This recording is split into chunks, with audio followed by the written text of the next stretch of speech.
चुके हैं, उन बच्चों को कॉलेज मिलने वाला है और उनको हमने अपने बेस्ट विशेस दिए। और आप में से बहुत सारे बच्चे पिछले यकीन में थे, फिर से यकीन करके इस यकीन बैच में आए हैं। तो अगर आप पढ़ाई नहीं करोगे तो आपका सिलेक्शन नहीं होगा, पहली बात। दूसरी बात ये है बेटा, हमें कितना पढ़ना चाहिए। जैसे बार बार मुझे फिर से वही सवाल मिल रहे हैं, कितना पढ़ना है भाई, कितना पढ़ना है। आपको जो लेक्चर पढ़ा रहा हूं वो पढ़ना है, आपको डीपीपी सॉल्व करनी है। अगर आपके 560, 550, 540 नंबर हैं, लेक्चर दोबारा देखना है क्या? अभी मैं सजेस्ट करूंगा सारे चैप्टर के दोबारा, सारे सब्जेक्ट के दोबारा देखो।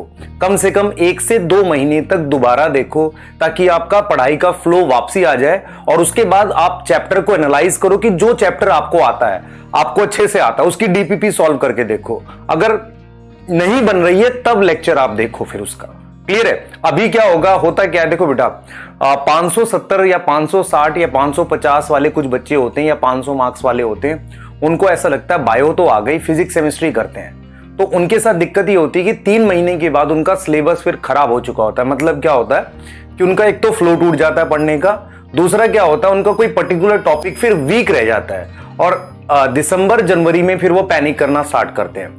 अभी आपने कोई ज्यादा दिमाग नहीं लगाना, लेक्चर रिकॉर्डेड देखना चाहते हो तो यकीन 1.0 से देख लो।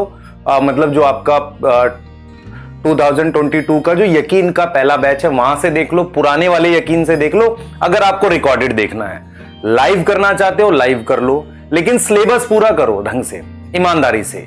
2x की स्पीड में देखना है तो रिकॉर्डेड देख लो, ठीक है। 1x से देखना है तो यहां देख लो। आप अपना सिलेबस कंप्लीट करो। दूसरी चीज क्या है बेटा, सारी डीपीपी सॉल्व करो। अब आज से मैं एक होमवर्क सिस्टम स्टार्ट कर रहा हूं। मैं आपको होमवर्क दिया करूंगा हर क्लास में। आप मुझे क्लास के लास्ट में याद दिलाएंगे कि सर आपने होमवर्क दिया था, हमने कर लिया। तो आप मुझे चैट में अपडेट करोगे कि सर हमने होमवर्क, अपना नाम के साथ, आपका नाम तो दिखता ही है उसमें, मुझे चैट में होमवर्क अपडेट करोगे। मैं उसमें एनालाइज करता रहूंगा, कुछ बच्चों को बताऊंगा कि भाई ये बच्चे डेली काम कर रहे हैं। इससे आपके और हमारे बीच का एक कनेक्शन बनेगा, जिससे मैं आपको गाइड करते हुए आगे बढ़ता चला जाऊंगा। क्लियर हो गई बात?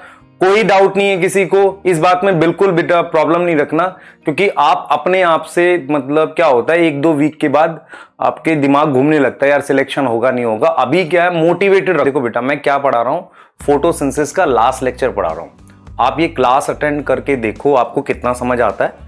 रियल चीज आपको तब समझ आएगी जब आप लास्ट लेक्चर, मतलब पुराने सारे लेक्चर देख लोगे तो ये समझ आ जाएगा चैप्टर।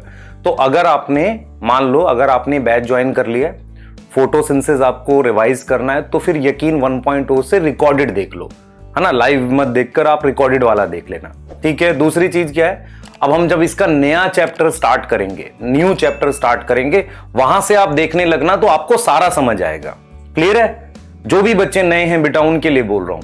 नए का मतलब ये नहीं है कि आपका तो एक मतलब इनबिल्ट थोड़ा सा बैकलॉग है वो पूरा हो जाएगा, समझ आ रहा है? उसको कर लेना धीरे धीरे, पूरा घबराना नहीं बस, ठीक है।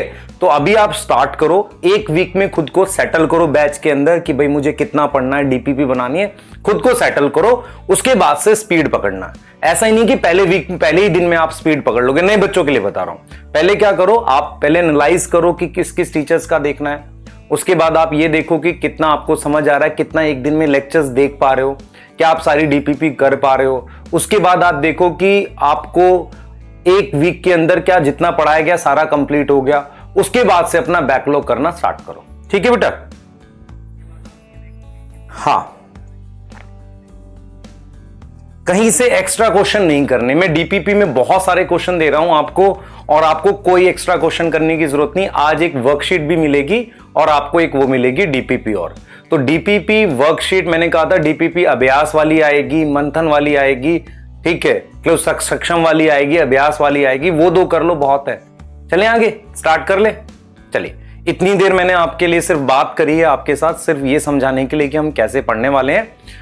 जो नए बच्चे हैं वो आज एक लेक्चर देखकर देखें कितना समझ आ रहा है। नेक्स्ट क्लास से जब हम नया चैप्टर स्टार्ट कर रहे होंगे या एक क्लास और शायद लगे, तो आपको फिर वहां से ध्यान रखना है। दूसरा इंपॉर्टेंट पॉइंट मैंने क्या डिस्कस किया आपके साथ, कोई भी बच्चा घबराएगा नहीं, एक पेस के साथ पढ़ते हुए चलो।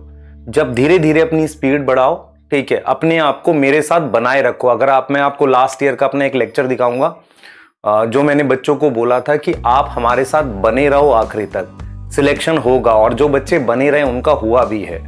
क्लियर है? सिर्फ इतना काम करना आपने, ठीक है, डन है।